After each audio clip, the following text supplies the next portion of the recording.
how good this mango is gonna be because I don't think it's ready. I don't think it's time yet. It seems to be a bit juicy, but yeah, I don't know.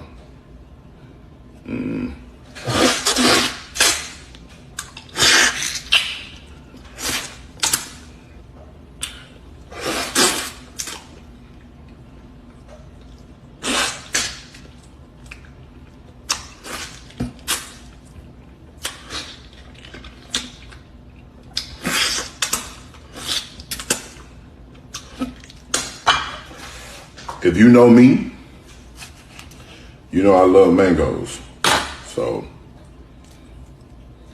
that's why I eat my mangoes like this. Yeah.